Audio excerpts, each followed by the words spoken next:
have any statement on the shooting? Any statement to pool? Mr. Vice President.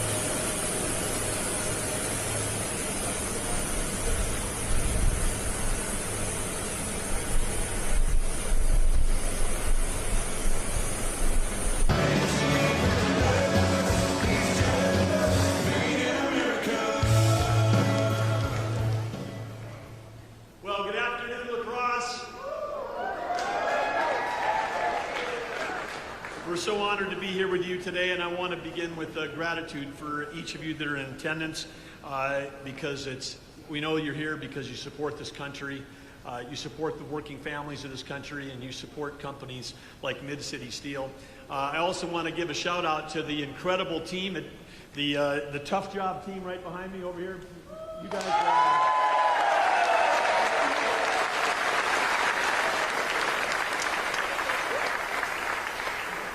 I want to thank our host, Paul Bagnevsky. He's doing a great job leading the team here. And he and Jake, they were telling me that you guys are the best fabricators in the country. Is that true?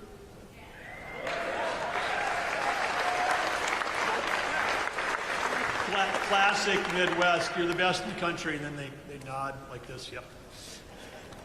I'm from North Dakota. I get that whole thing, like where people are they're the most talented in the world, but they're also super humble. But what a fantastic group to be here. Great to be back in Wisconsin.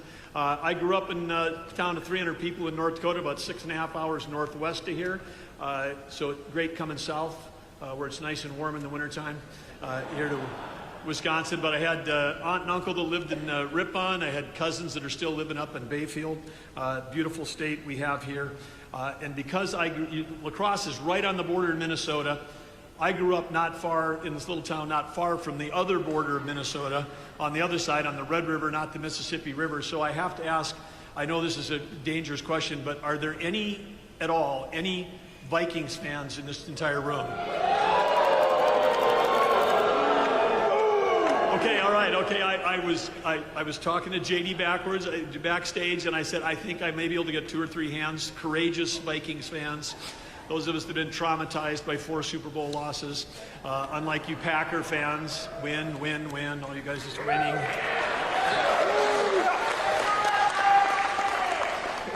So anyway, welcome to all of you here today. Great to have you here. And as we approach this Labor Day, it's not just the end of summer, but Labor Day is both a celebration. It's a day of celebration and it's a day of gratitude.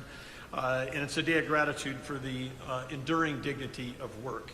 And I know that whether you're in the audience or on the stage behind me, it's an honor to be here with all of you. The Wisconsin steel workers that are here that are fabricating and forging America's strength and helping America's return to greatness, which is what we're doing under President Trump and Vice President Vance's leadership. We have a president, of course, right now who's truly amazing. What's been accomplished in the last 7 months has never happened before in any administration at the pace and the importance of the work that's being done. But one thing I do know, we talked about this at the cabinet meeting on Tuesday, but President Trump just actually deeply respects the American worker.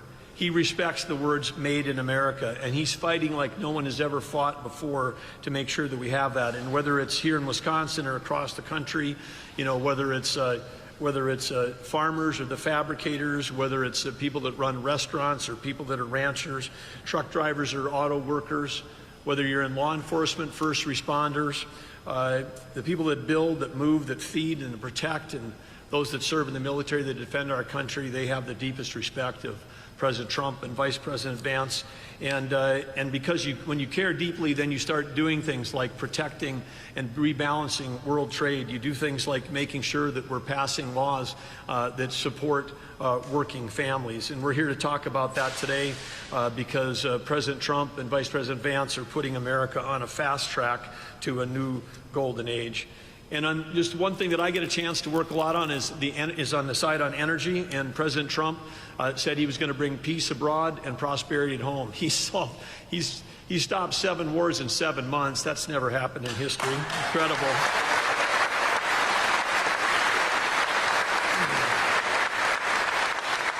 Just incredible. And he set out that he didn't just want energy independence, he wanted energy dominance, President Trump did, because with energy dominance, that means we can sell energy to our friends and allies as opposed to them having to buy it from our adversaries. When they buy energy from our adversaries, that's what they were using to fund those wars against our friends and allies. So he understands that energy is at the core of peace abroad. He also understands that low-priced, affordable, reliable energy is the key to our economy here at home. And he's done everything he can to break the back of inflation and having abundant energy here in America, and he's doing that. And one of the things, he's not only doing that with oil and gas, but he's bringing back the coal industry. And a lot of people don't understand. We were sitting here in this fabulous place where we fabricate these amazing things like this pedestrian bridge to my left here that these guys are building. Complicated, high-quality stuff. And by the way, I should tell you guys, Paul and Jake told me that the shop is always this clean, right? It's like every day. You could come in here every day, it would look just like this, not just on days like this. But these guys are doing incredible work. But you need metallurgical coal. Metallurgical coal produces coke. Without coke, we don't have steel. So President Trump, we cannot shut down. If you shut down the coal industry, you not only stop affordable electricity in this country, you also shut down the steel industry. And we're bringing back the steel industry. We're bringing back the shipbuilding industry. We're bringing back manufacturing in the United States.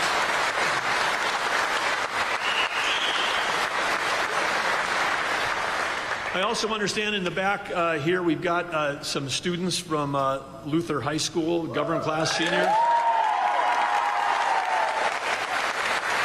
Can you students just give a stand up for us if you're here from Luther High? We want to say a special thanks to you.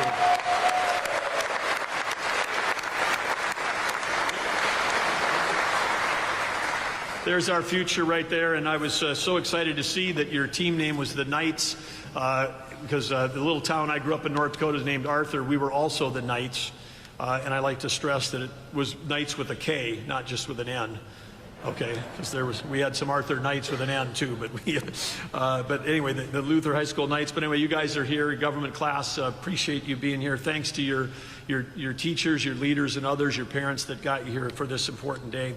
But whether you're just out of high school or whether you're working family across Wisconsin, you can rest assured that we got a president and a vice president that are fighting every day to make sure that we've got opportunities. And for those of you that are entering, leaving high school soon, you can know this country is going to be ready to support you, whether it's college, whether it's trade school, whether it's the workforce, whether it's being an entrepreneur, like the people that started this business back in 1972, or whether it's the military. There's great careers awaiting in this country.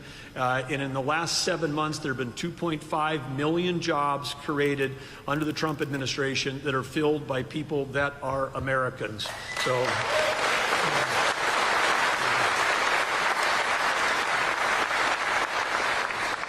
And we know that entrepreneurs and we know that businesses like this are the backbone of America. It's innovation that created American greatness. It's innovation that builds great products. It's not regulation. And we know that President Trump is leading an effort for us to deregulate this country, cut regulations. He's cutting 30 regulations already so far in 7 months. 30 regulations have been cut for every new one that's been put in. He set a goal at 10 to 1. He's beating that by 3 times. When we cut regulation, that allows innovation to flourish.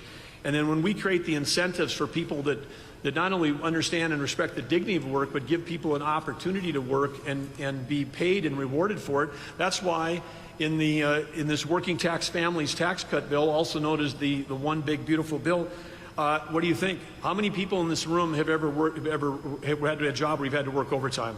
Every job I had when I was growing up was like that. You guys get paid overtime. How do you like an idea that President Trump came up with? No tax on overtime. How about that?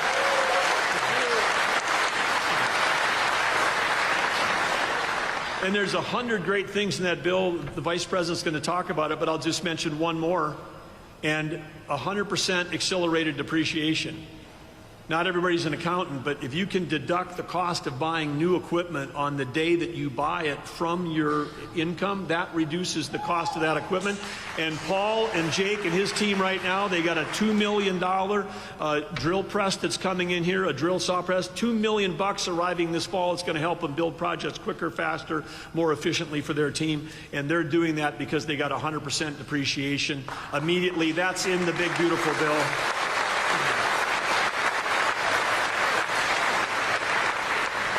And I just want to say one thing. It's just interesting in the world we're in. If you voted for that bill, you voted for lower taxes for working families. If you voted against that bill, if you voted no, then all the tax cuts before were going to go away, and the tax increases were automatically going to happen. So if you voted no on that bill, you were voting for a tax increase on everybody in this room, and there wasn't a single Democrat that voted for that bill. But there is somebody in this room that did vote for that bill, and it's Representative Derek Van Orden right here. Stand up, Derek.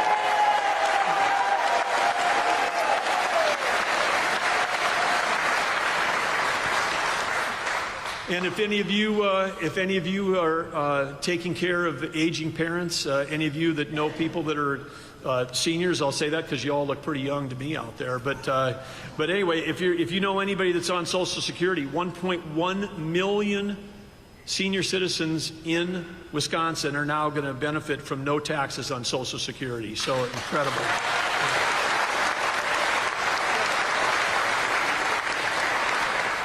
So what's the quick summary? We've got lower taxes. We have far lower regulations. It's the biggest tax cut in history. Regulations are being cut by this administration like never before, allowing innovation to flourish. And then you say, okay, well, those two things are great, but what about fresh capital coming into the company? Well, with President Trump leveling the trade field and making it, getting a level playing field for America so we can sell our goods into markets that used to be closed, and for those people that are coming here, they're going to have to pay tariffs to get in. When you do that, there's trillions of dollars. A trillion is 1,000 billion. There's over $5 trillion of committed capital that's coming into this country to build new factories here, because when you build it in America, when it's made in America, there are no tariffs.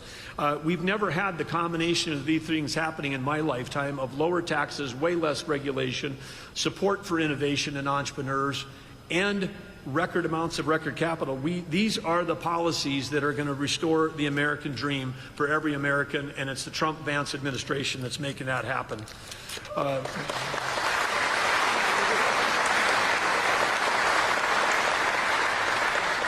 And if you're planning on driving someplace this weekend, maybe you want to, head to one of those great national places in this state, like St. Croix National Scenic Riverway, not far away from here, Apostle National Islands, up by the National Lakeshore on the Apostle Islands, up by Bayfield where my cousins live. If you're heading to do that, guess what? You're going to be paying the lowest gas prices in many, many years this weekend. But inflation adjusted, these are the lowest gas prices in decades. And so, again, thanks to President Trump for making that happen. So, in closing, I wanted to say, one of the other action-oriented presidents we had that's can be thought about in the same sense as President Trump is Theodore Roosevelt. And President Theodore Roosevelt said, far and away the best prize in life is the opportunity to work hard at work worth doing.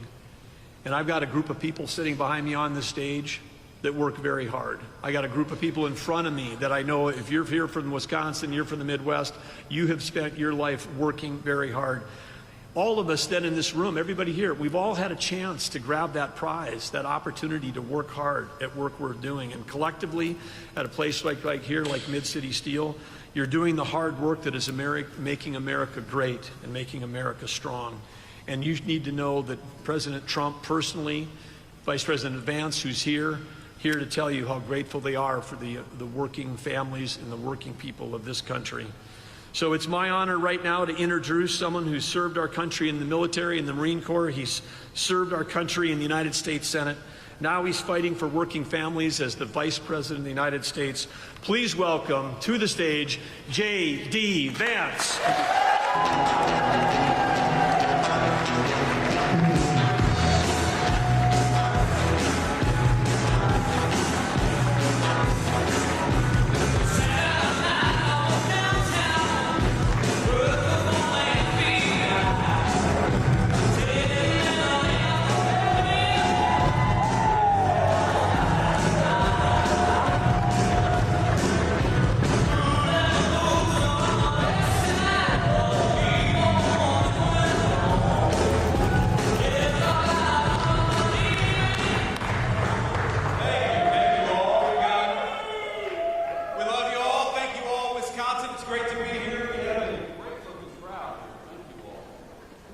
best looking group of welders and steelmen and women I've seen in my entire life, I think. This is a sharp crew. Now, everybody behind me, I was told, volunteered to be there, and so you guys have to clap and cheer at everything that I say, and if not, we're going to have to kick you the hell out of here.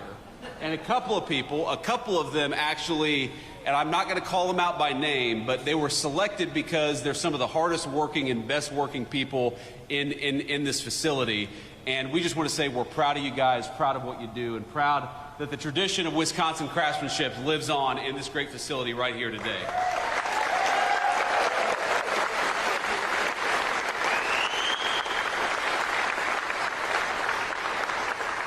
Now, before we get started here, and I want to talk about the big, beautiful bill, I want to give a few notes of appreciation and gratitude.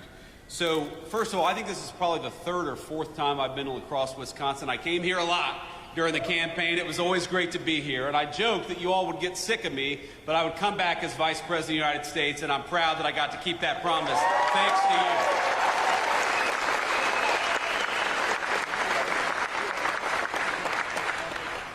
So I want to thank Paul Bagnevsky. Paul, thank you so much. I got it A minus maybe on that pronunciation.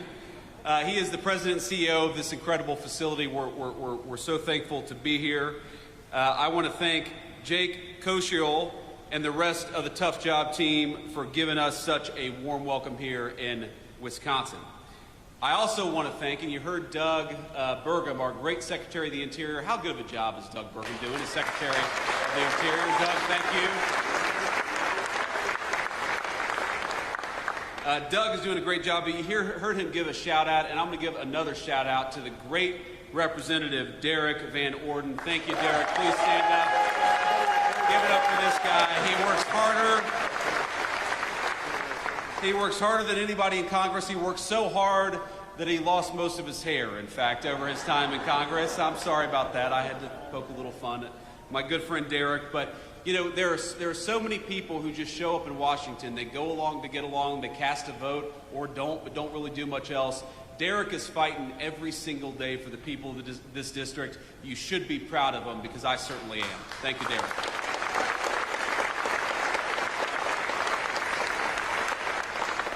And I guess we've got the senior class from Luther High School. Where are all the Luther High School students? Where are y'all at? Thank you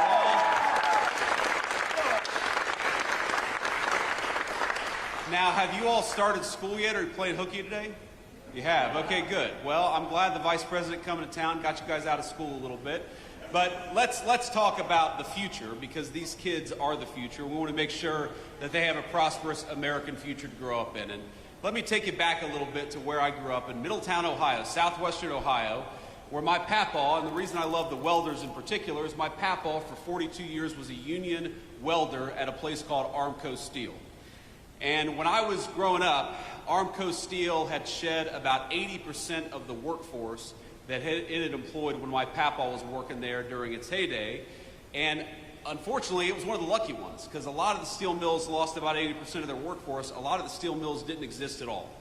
And I think that what happened is that for those of us who grew up in those factory towns, we were so used to seeing those proud, big, beautiful factories, seeing the night sky lit up with that furnace. We were proud of what our parents and our grandparents made every single day. And of course, they were proud to earn the kind of a job that enabled them to provide us a good life. And what happened?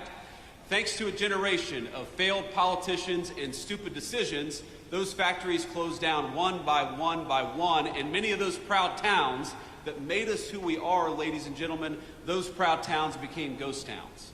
Well, not anymore. What the President of the United States was elected on a promise to do was to bring back American manufacturing, to bring back American craftsmanship, and that is exactly what President Donald Trump is doing every single day in Washington.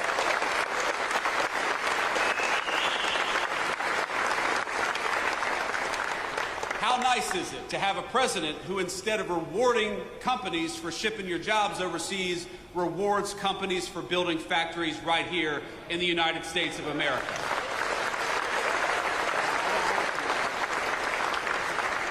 How nice is it to have a president of the United States who, instead of raising your taxes, is cutting your taxes by historic margins every single day, as we just did? For years, American leaders would ask you to work overtime, would ask you to spend even more time away from your family, and every hour that you spend at the job, they would reach further and further into your pocket. How nice is it to have a President of the United States who cut taxes on overtime, because we believe that if you spend an extra hour at work, the government ought to keep its hands the hell out of your pocket. Is that right?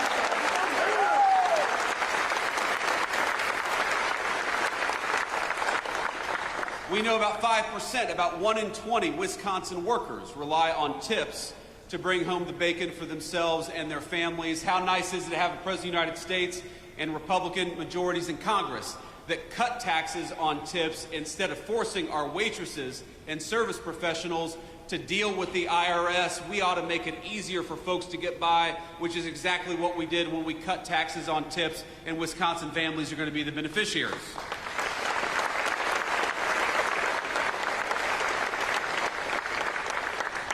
What the working families tax cuts did is very simple, ladies and gentlemen. It let you keep more money in your pocket. It rewarded you for building a business or working at a business right here in the United States of America. It makes it easy for you to take home more of your hard-earned pay, and it makes it easier. If you're an American manufacturer or an American business, it makes it easier for you to build your facility or expand your facility right here in the United States of America. I happen to believe that it's the dumbest decision we made as a country to reward foreign companies with putting stuff overseas instead of right here in places like Wisconsin. Well, now we have a different president with a different attitude. If you're building in the United States of America, if you're working in the United States of America, if you're trying to earn a decent living right here at home, we are going to fight for you every single day. But if you build crap overseas and try to undercut the wages of American workers, you're going to pay a big fat tariff before you bring it back in to the United States of America.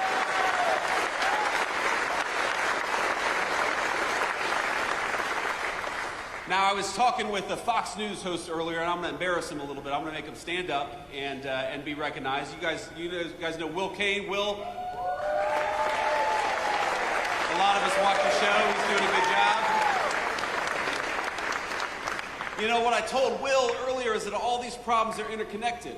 Why is it that we allowed these Mexican drug cartels to bring this poisonous fentanyl into our communities? Why is it that so many people lost hope and started taking that fentanyl?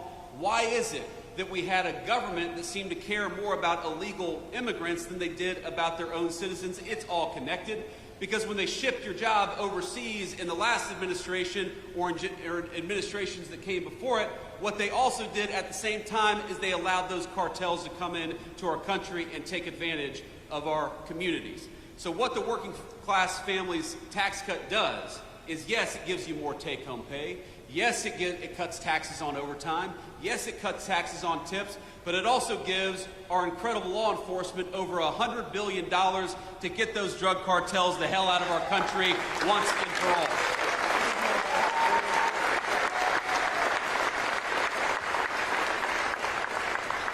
It's very simple. Donald Trump's Republican Party wants very simple things for this country. We want you to be able to earn a good living in your community. We want you to be able to walk down a city street in broad daylight without getting mugged. We want you to be able to take your family out to a nice meal wherever you want to without the fear of violence from criminals, whether they're domestic criminals or international drug cartels. If you work hard every single day, you ought to take as much of your hard-earned pay home as possible. And if you want to raise your children in security and comfort, you ought to send them to a school that gives them a good education instead of an indoctrination. These are very simple things, ladies and gentlemen, and all we needed was better leadership in Washington to deliver.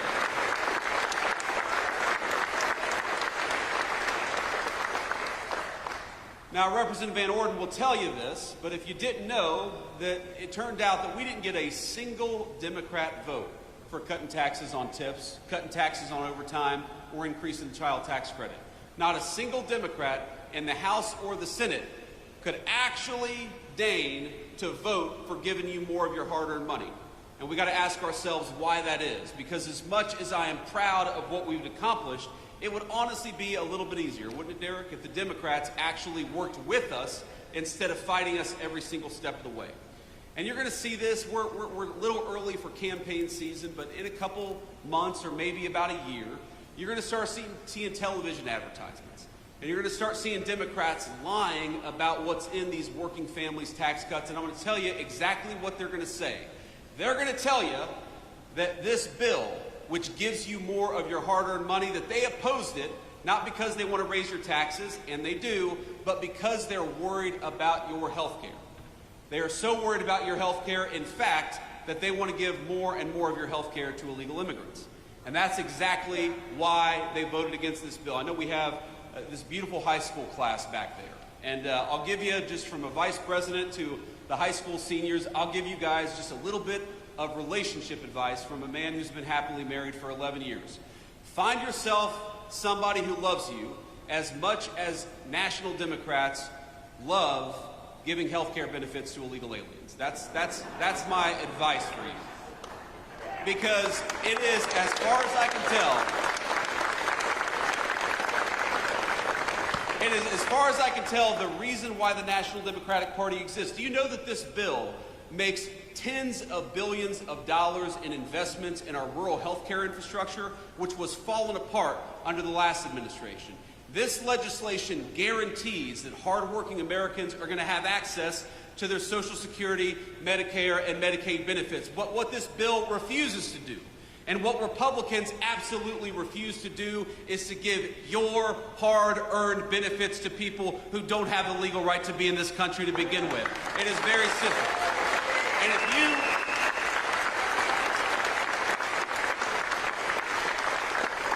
And if you want to protect the people's benefits, if you want to protect rural health care, if you want to make sure that whether you live in a big city or a small town, you have the ability to go and see a doctor, and that is exactly what we want to do, then the first thing you ought to be doing is making sure that the people who get federal health care benefits actually have the right to be in this country in the first place. That is the first and most important step.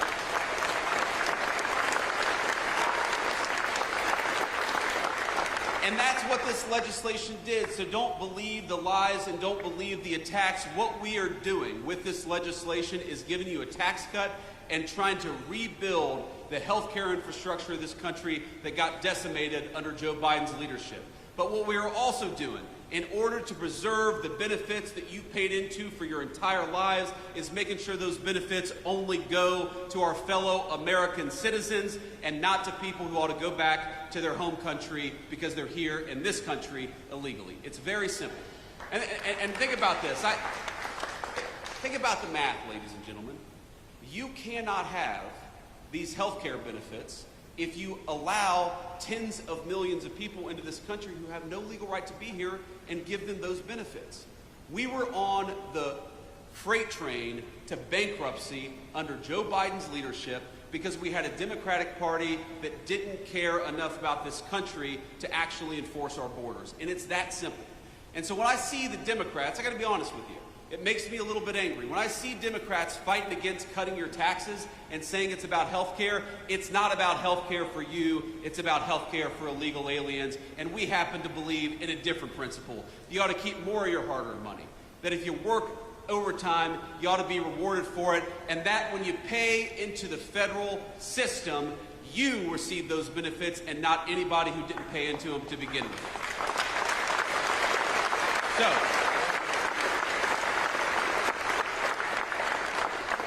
let me say just a couple more things, and then I'll hit the road, but maybe I'll take some questions. Should we take some questions from the fake news, ladies and gentlemen? Would that be fun? Okay, we can do that too. But we'll try to focus on the local Wisconsin reporters first, because I know that they're not fake news, right? We got good local reporters here in Wisconsin? I don't know, mixed reviews based on the crowd here, but let me just say a couple more things. So this business, this manufacturing facility, I think represents the future of American craftsmanship. And I was talking to the CEO and to Jake earlier about this, but you know, there's this attitude that some people have that manufacturing, it's the jobs of the past, it's the industry of the past, that it's dirty, that it's not innovative. Why? I challenge any journalist to walk around this facility for 10 minutes and not realize that this is one of the most innovative companies in America. And this is the future of American industry, the future of American innovation and the future of American manufacturing. They're using artificial intelligence in this facility. They're using robotics in this facility. They're doing things that, frankly, were not even possible 20 years ago, and they're doing them in order to build a great American future. We are practically a stone's throw away from a beautiful new bridge, a bridge that is being built with American-made steel from this manufacturing facility, because we have great American craftsmen right here in Wisconsin, and we ought to fight for it.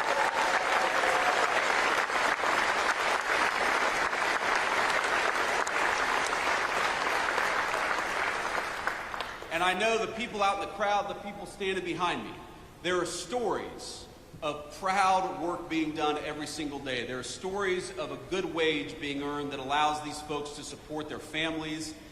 There's stories of products that exist in the United States of America that we need, that we absolutely rely on, that are made right here with American workers and American hands. That makes me so proud to be your vice president, to get to stand here, to get to see a little bit of it, to take a little tour, to recognize that the American future that our children deserve, that the American future that our children rely on is going to be built by and for American workers, and you guys are the proudest American workers in that tradition. So God bless you, and thank you.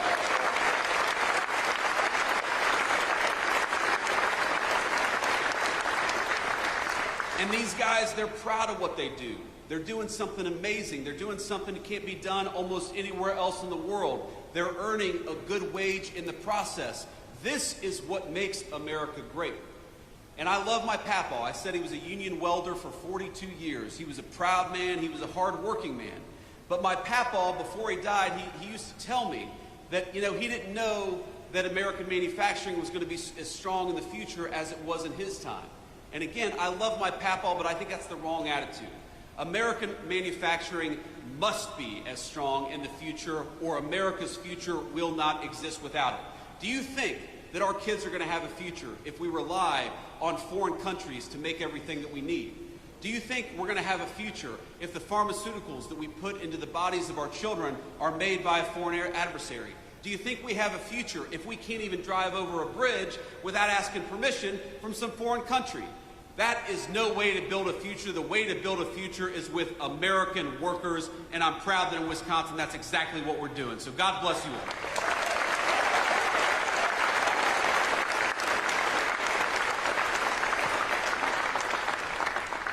And I want to say just one final thing, and I'm going to end this on a somber note. We've had some fun here, but I am very mindful of the fact that we're just a couple of minutes away from the Minnesota border. And of course, we had this terrible, terrible school shooting yesterday in Minneapolis.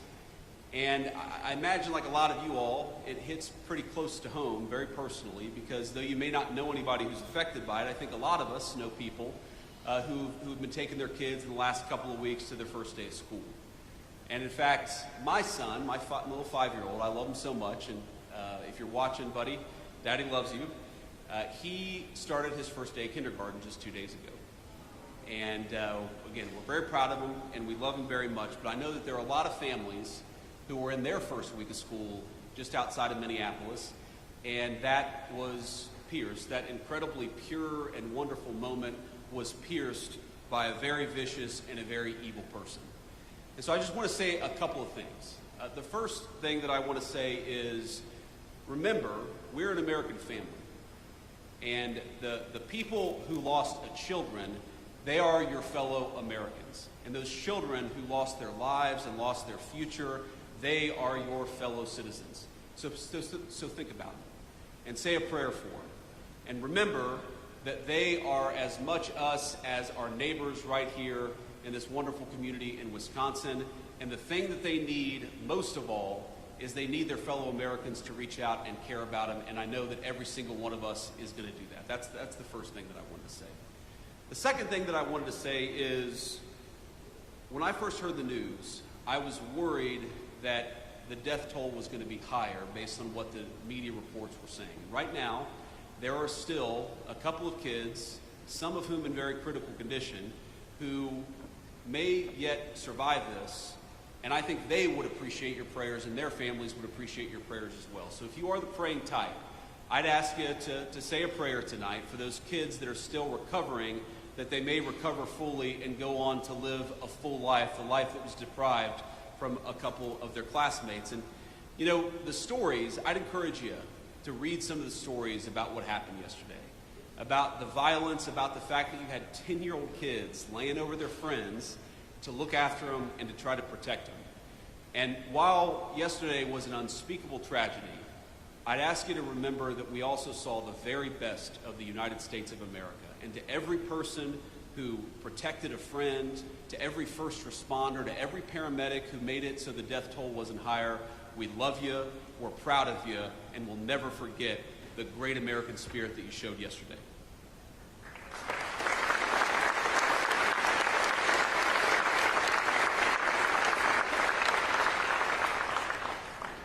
And on that note, there's going to be time for politics, and there's going to be a time to figure out how to prevent this stuff from happening, how to make these shootings less common in our country. And I'm not going to speak about that now, but I would encourage you, the First Lady, Melania, who really has a very big heart for children, obviously as a mother herself, she put out a statement earlier today that I think is really worth taking a look at, because this happens too much in our country. And if you look, we really do have, I think, a mental health crisis in the United States of America. We take way more psychiatric medication than any other nation on earth, and I think it's time for us to start asking some very hard questions about the root causes of this violence. And I'm going to be part of that, and the First Lady and the President are going to be part of that, but that's going to be an American conversation that we're going to have together. But before we have that conversation, if you are the praying type, I would ask you to join me in prayer. I'm just going to say a prayer for the two little kids who lost their lives yesterday. And this is a prayer we say a lot in my church, and I've always found it very meaningful. It's very short. But eternal rest grant unto them, O Lord, and let perpetual light shine upon them. May the souls of all the faithful departed, through the mercy of God, rest in peace. Amen. Thank you all. Now with that, I will take some questions from the reporters, but again, thank you all for having me, and thank you all for indulging that moment. I think it's important for our fellow Americans to know that we're reaching our arms around them and we love them, and you guys gave me the opportunity to do that, and so I'm grateful for it. God bless you. Questions?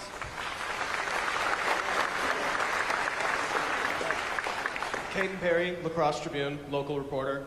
I'm curious, a lot of investments in the steel industry in this nation, especially the signing of the Nippon and U.S. Steel merger in Pennsylvania, a lot of those investments seem to be going to the Rust Belt and major corporations there. Can you point to something in your policy that will help small businesses like this and others that are maybe outside of the conventional areas for the Rust Belt? Yeah, so first of all, by ensuring that facilities like this have access to great American-made steel, we make sure they're never going to get cut off. And I talked to the CEO about this earlier. We make sure that they're always going to have the supplies necessary to do the business that they need to do.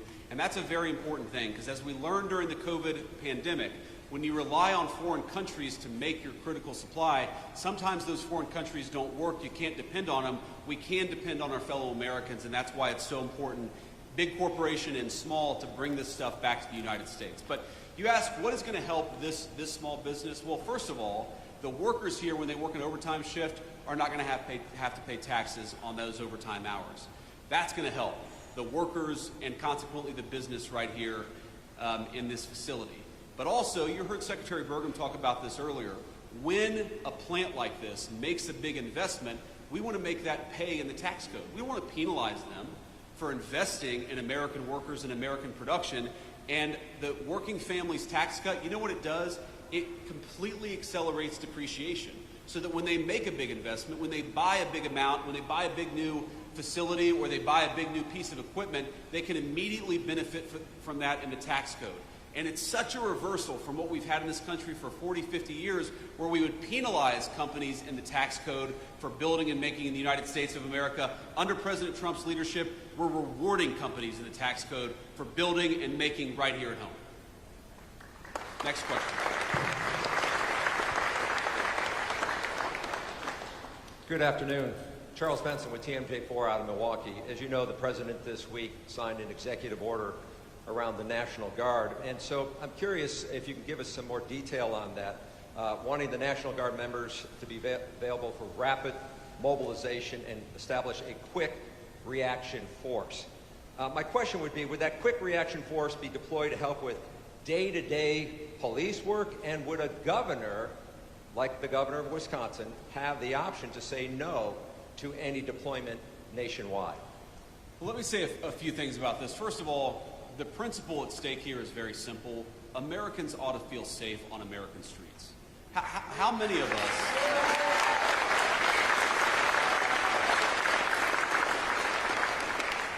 How many of us have crossed to the other side of the street because there's a person on the street corner yelling and screaming at our kids or at our family? How many people have felt scared to walk down the street of an American neighborhood in daylight or at night because those streets are considered no-go zones?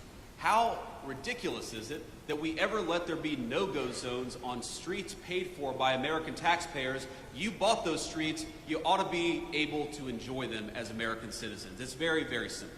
So that is the principle at stake here. And in Washington, D.C., let's step back a little bit. Washington, D.C. got to a point where it was having a murder more than every other day. The national capital of the most powerful nation in the history of the world had a murder every other day, carjackings, armed robberies that rival literal third world countries, and the President of the United States said, this is America's city and enough is enough, and he deployed the National Guard to fix it. Now that was the right decision at the time, but I don't know how anybody can look at the results over the last 14 days and say anything other than thank God Donald Trump did what he did. Because armed robberies, carjackings, murders are down between 40 to 90%.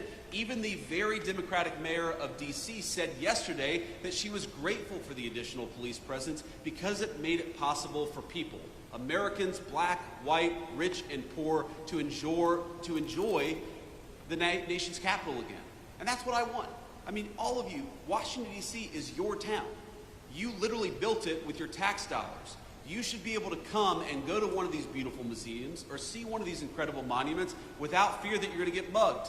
And that's what we have changed in just a short period of time. And you asked the Wisconsin-specific question. What the president has said is that, very simply, we want governors and mayors to ask for the help. The President of the United States is not going out there forcing this on anybody, though we do think that we have the legal right to clean up America's streets if we want to. But what the President has said is very simply is, why don't you invite us in? Is Milwaukee a super safe city right now? It's had some crime problems. It's a beautiful city. There are a lot of beautiful, incredible, hardworking people who live there, but let's be honest, Milwaukee has had some crime problems. So have other parts of our community. Chicago, I know we're not too far from Chicago. Chicago's had a lot of crime problems.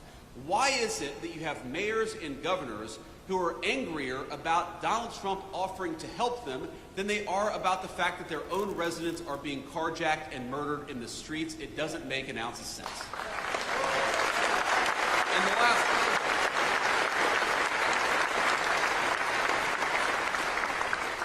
And the last point that I'll make about this, sir, is, I'm going to violate the advice I gave to the President of the United States yesterday, because we were having lunch yesterday, and the President said, JD, I don't know how I did it. I have actually got the Democrats to come out in defense of crime. And it is crazy. If Donald Trump came out tomorrow and said he really likes puppies, you would have AOC come out and say puppies are terrible. So you have Donald Trump, who has reduced murders, carjackings, and armed robberies in 14 days in Washington, D.C., and now you have national Democrats coming out and saying, oh, well, we love murders and carjackings and armed robberies. Why won't Democrats just use some common sense? We're going to disagree about stuff from time to time. I'm sure Democrats want higher taxes and I want lower taxes. We may disagree about some foreign policy issues, but on this basic principle that murdering people, armed robberies, carjackings are bad, wouldn't it be nice if the Democrats just worked a little across the aisle for once? Yeah. Next question. Thank you, Mr. Vice President. Matt Smith, WISN TV in Milwaukee. To what you just said, Milwaukee's mayor the other day said absolutely not to any talk of National Guard troops. Would the administration consider ever coming into a city like Milwaukee? Well, again, we want to be invited into Milwaukee. We want to help people.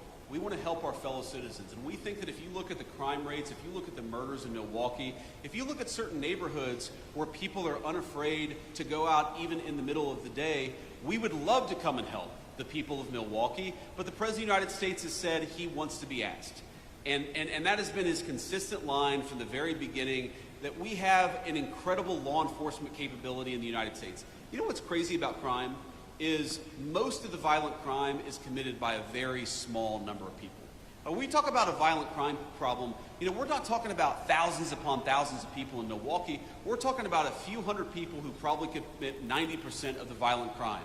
We would love to come in and help lock up those violent criminals. I hope the mayor of Milwaukee gets some common sense and actually fights for her residents for a change, or his residents for a change, because we would love to actually help cut down on the crime in this community.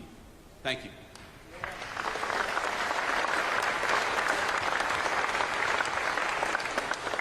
Good afternoon, Anthony DeBruzzi, Spectrum News, Wisconsin. Sticking with Milwaukee, but a little different.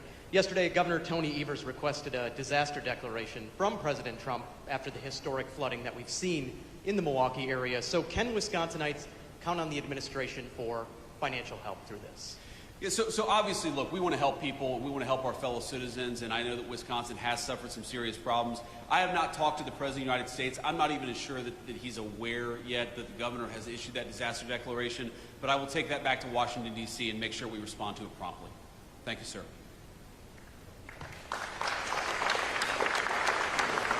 Hi, Mr. Vice President. Daniel Gomez, WEAU in Eau Claire, Wisconsin.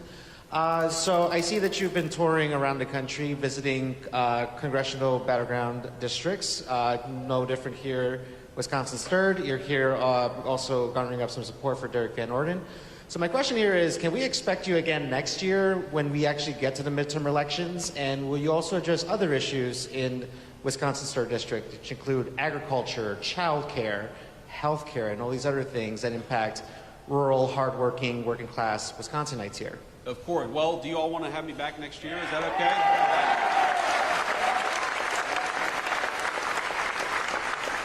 Look, so long as the people of the 3rd District will have me, yes, I will keep on coming back and keep on talking about the issues that matter.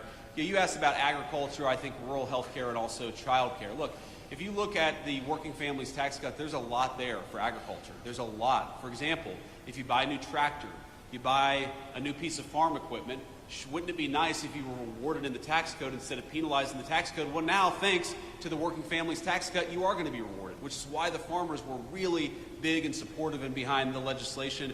We had such great support from our farming community in Wisconsin and all over the country for this legislation, I think in part because it does a lot for our farmers. You asked about health care. Look, rural health care in this country is in bad shape. It was left in bad shape by the previous administration, and this legislation, the Working Families Tax Cut, has got tens of billions of dollars to shore up our rural health care system. It is so unusual to hear Democrats say this is going to be bad for health care when we're spending billions of dollars to try to fix some of the rural health care problems in our country. And by the way, has anybody been awake for the last 4 years? Any of these national Democrats? How was the rural health care system doing under Joe Biden when you had hospitals and clinics closing at a record and alarming rate? We're trying to fix that. We want people to be able to access to health care, but we want American citizens to be able to access health care, and that's what makes us different from the National Democrat Party.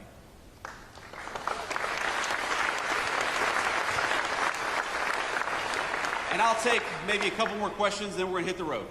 Hi, thank you so much for taking questions from us. My name is Laura Schulte. I'm a reporter with the Milwaukee Journal-Sentinel. You've talked a little bit, about the disaster declaration, but I'm wondering, how long will Milwaukee have to wait for a disaster declaration from President Trump? Well, if I understood the question correctly, and this is the first time that I'm hearing about it, we got the request from the governor yesterday. Is that right?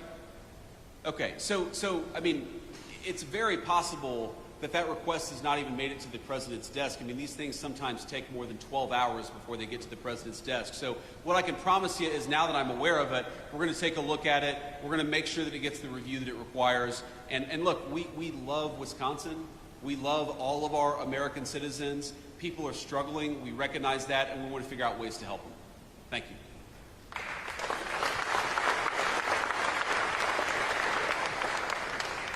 Mr. Vice President, Adam Roberts, News Radio WTMJ, also out of Milwaukee. A follow-up to that question as well. I know that you still have time to make this decision, but can you explain why President Trump or yourself did not tour the southeast Wisconsin area like was done in Texas after their historic flooding? Yeah, I can give you a very simple answer to that question is, if you remember the Texas flooding, the president did not show up until he felt like he could provide comfort and aid to some of the grieving families, but not actually be a huge distraction for law enforcement. I mean, look, it is a reality of the world that when the president or the vice president of the United States show up, there are a lot of Secret Service, there's a lot of local law enforcement. And I remember explicitly being in the Oval Office talking with the president about this. He said, I really want to go to Texas, and I really want to visit with these grieving families, but we can't do it until the local law enforcement says we can support this without affecting the recovery and other efforts. So we would love to visit, we would love to talk to people, but some of this depends on, we talk with local law enforcement, and we don't just want to show up for a photo op, we want to show up and actually help, and that's what the President of the United States is focused on. Thank you, sir. And I'll do one more question before we hit the road. Jeff Murdoch, The Washington Times. So there are plenty of people, there are scores of people still in jail that have been pardoned under President Biden's auto pens. Do you think they should be released from prison?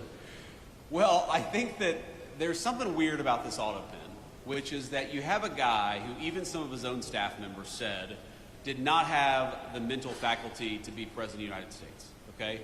While at the same time, he allegedly signed a bunch of pardons, which we now know were signed by the auto pen. I think it raises a very difficult question about whether those pardons were actually legitimate in the first place. I mean, think about this. How can you sign a pardon? How can you engage in presidential conduct that's binding if your own staff members are saying, well, this guy wasn't exactly fit to be the president of the United States? So look, I'll let the courts figure this out. As the president of the United States has said, President Trump, we always follow the court orders and we always try to work with the courts. But I think the American people, far more than whether this pardon is thrown out or that pardon is thrown out by the court, let's step back and ask ourselves, how is it that the American media and senior members of the Democratic Party conspired to hide us from the fact that the President of the United States wasn't fit to do the job? This is about more than politics. This is about more than policy disagreements. This is about, if you get a phone call at 3 a.m. and there's a national security emergency, does the person who's answering the phone have the mental ability to do the job?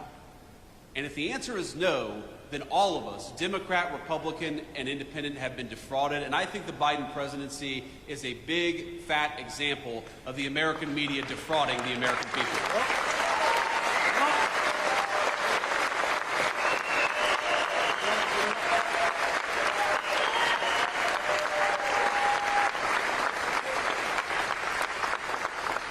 So on that note, I just want to thank you all again for having us, and just remember, we are every single day in Washington, D.C., we are fighting for you. We're fighting for your jobs, we're fighting for your wages, we're fighting for low taxes for you and your families, we're fighting for rural health care. We believe that the most important thing the President of the United States can do is put the interests of Americans first. That is what we have done for 7 months, and we'll keep on doing it for the next 3.5 years. God bless you all. Thank you for having me.